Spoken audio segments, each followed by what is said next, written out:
कहानी नीरू की है। पंजाब की नीरू की शादी दिल्ली के राहुल से होती है। दिल्ली कितना बड़ा शहर है ना, लेकिन आप लोगों का घर तो बहुत छोटा है।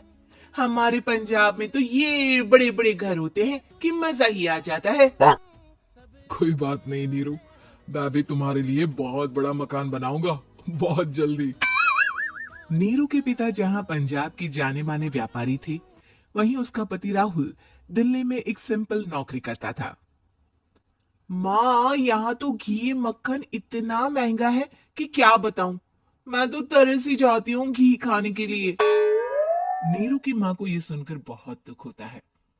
मेरी बेटी को घी नसीब नहीं हो रहा है और ये बहू यहाँ बैठकर घी में शक्कर डाल रही है। देख वनिता, मैं साफ कह रही हूँ, इस घर में जितना घी आएगा उतना ही मेरी बेटी के घर दिल्ली भी जाएगा। अरे, ये क्या बात होती माँ जी? बेटी का उतना ही करो जो अच्छा लगे। अब क्या मायके से घी और मक्खन तक की सप्लाई करोगी आप? हाँ, मेरी बेटी किसी चीज को तरसे मुझसे बर्दाश्त नहीं होता। अब क्या था, नीरू के मायके में 2 किलो घी आता तो 2 किलो दिल्ली जाता नीरू के पास। एक दिन, माँ, बड़ी गर्मी पड़ती है दिल्ली में। इस घर में तो एक ही एसी है और वो भी ड्राइंग रूम में। सारा परिवार एक ही कमरे में सोता है। हाँ बेटा, वो तो हर घर की कहानी है। यहाँ भी एक ही एसी है। अरे बिल इतना आता है कि क्या बोलूं। तभी वहां राकेश आ जाता है। माँ, थोड़ी देर में यहाँ कुछ प्लम्बर आएंगे मेरे कमरे में एसी लगाने। जरा ध्यान से लगवा देना ना माँ। ओए, ऐसे कैसे तेरे कमरे में एसी लगेगा? हाँ हाँ राकेश, एक बार बात तो कर लेता।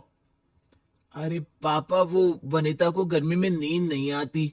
ड्राइंग रूम में सबके साथ सोने में वो अनकंफर्टेबल है, इसलिए। अरे पूरे परिवार के साथ वहां तेरी बहन नीरू भी तो सोती है। वो नहीं हो रही क्या अनकंफर्टेबल? समझ रहा है ना? अगर एसी लगेगा तो एक दिल्ली में तेरी बहन के कमरे में भी लगेगा, तभी तू लगा सकेगा। राकेश वनिता को सारी बात बताता है। वनिता करती भी क्या, मन मारकर बैठ जाती है। माँ, ये लोग ठीक नहीं है, क्या करूं मैं? अरे बेटी, यहाँ आ जा तू, यहाँ आकर रह ले। अरे छोड़ दे ऐसे पति को। कैसे छोड़ दूं माँ? समाज क्या कहेगा, लोग क्या कहेंगे? वैसे भी मेरा एक बेटा है मयंक। अरे हटा बेटा, तेरी उम्र ही क्या है? इतनी परेशान रहेगी तो काम कैसे चलेगा? खैर, बात आई गई हो जाती है। माँ को लगता है कि नीरू ठीक है, तो वहीं नीरू के मन में एक ही लाइन चल रही होती है, यहाँ आ जा। माँ ने तो बोल ही दिया है कि यहाँ आ जा। बस मयंक थोड़ा सा बड़ा हो जाए, इन गरीबों को छोड़कर मैं वापस माँ के पास ही चली जाऊंगी। वो इसी सोच में बाजार में चल रही थी कि मैम, आपका दुपट्टा जमीन को छू रहा है। नीरू जैसे ही उस लड़के की तरफ देखती है, देखती ही रह जाती है। हाय रे, कितना सुंदर लड़का है ये। अब क्या हुआ? मैंने कहा आपका दुपट्टा। तो खुद ही उठाकर दे दो ना। लड़का समझ जाता है कि नीरू उस पर फिदा हो चुकी है। वो उससे उसका नंबर लेकर चला जाता है। अब क्या था, नीरू और रोहित में लगातार बातें होने लगती है। मैं हरियाणा का रहने वाला हूँ, यहाँ एक बड़ी कंपनी का मैनेजर हूँ। अच्छा, और कितने बच्चे हैं तुम्हारे? बच्चे? अरे मेरी तो शादी भी नहीं हुई है। तुम बताओ, शादी करोगी? नीरू शर्मा जाती है। अब लेकिन मैं तो पहले से ही शादीशुदा हूँ। मुझे फर्क नहीं पड़ता, बस तुम शादी कर लो, भाग चलते हैं। बहुत पैसे वाला हूं मैं, हमेशा खुश रखूंगा तुम्हें। नीरू रोहित से मिलकर सारा प्लान बना लेती है और फिर एक दिन घर से भाग जाती है। दोनों शादी कर लेते हैं। शादी के बाद, क्या बात है नीरू, तुम्हें परेशान सा देखता हूँ, सब ठीक तो है ना? हाँ हाँ, सब ठीक है।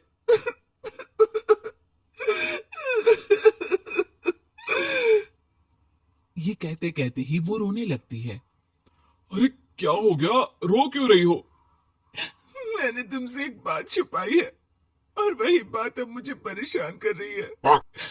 रोहित, मेरा एक बेटा भी है, उसका नाम मयंक है। क्या बात कर रही हो? ये तुमने मुझे पहले क्यों नहीं बताया? देखो नीरू, मेरी माँ को मैंने ये नहीं बताया है कि तुम शादीशुदा हो। बच्चा मैं मैनेज नहीं कर पाऊंगा। नीरू को समझ में नहीं आता कि वो क्या करे। तुम उस बच्चे को अपनी माँ को क्यों नहीं दे देती? नीरू चुपके से माँ को फोन करती है। माँ, क्या मयंक को तुम रख सकती हो? बेटा, मैं राकेश के साथ बात करती हूँ। आखिर घर का बेटा वही है, जो वो बोलेगा। वैसे भी बेटा, तूने जो किया है ना, उसके बाद से पूरा घर तेरी बुराई कर रहा है। मैं भी अब किसी से तेरे लिए लड़ नहीं सकती।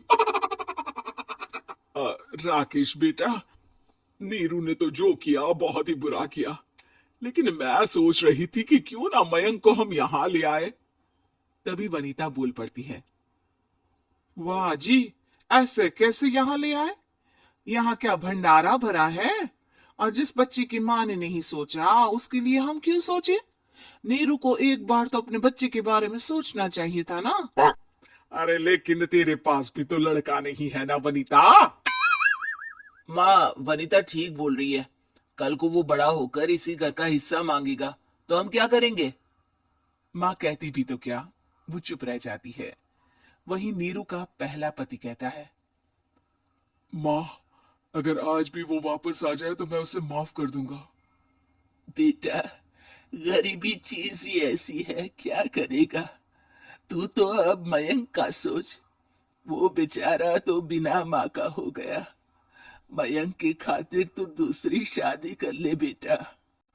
लोगों के लाख समझाने के बाद नीरू के पहले पति की शादी रिद्धि से हो जाती है, जिसके पहले पति से 2 बच्चे होते हैं। देखो जी, मैंने शादी सिर्फ बच्चे के खातिर की है। मैंने भी शादी सिर्फ बच्चों के खातिर की है। वहीं नीरू के दूसरे पति के मन में ये बात घर कर जाती है कि नीरू एक मासूम बच्चे को उसके खातिर छोड़ कर आई है। अब देखो नीरू, मुझे लगता है कि जो औरत अपनी कोख का बच्चा छोड़ सकती है, वो तो कुछ भी कर सकती है। कल को तुम्हें मुझसे अच्छा कोई मिल गया तो तुम तो मुझे भी बाय बाय कर दोगी ना। नीरू को अब उसका दूसरा पति ताने देना शुरू कर देता है। तंग आकर नीरू उसकी यहाँ से भागकर अपने पहले पति के पास चली जाती है, लेकिन ससुराल में क्या लेने आई है नीरू, मयंक को? नहीं नहीं सासू माँ, मुझसे गलती हो गई, मुझे माफ कर दीजिए। नीरू, अब वक्त खत्म हो गया है, मेरी शादी हो चुकी है। तो छोड़ दो ना उसे, हमारा बच्चा है। मैं आपको अपनी माँ नहीं मानता, मेरी नहीं मान तो बात अच्छी है। नीरू मयंक की बात सुनकर समझ जाती है कि उसके पास अब ना आसमान रहा, ना ही जमीन।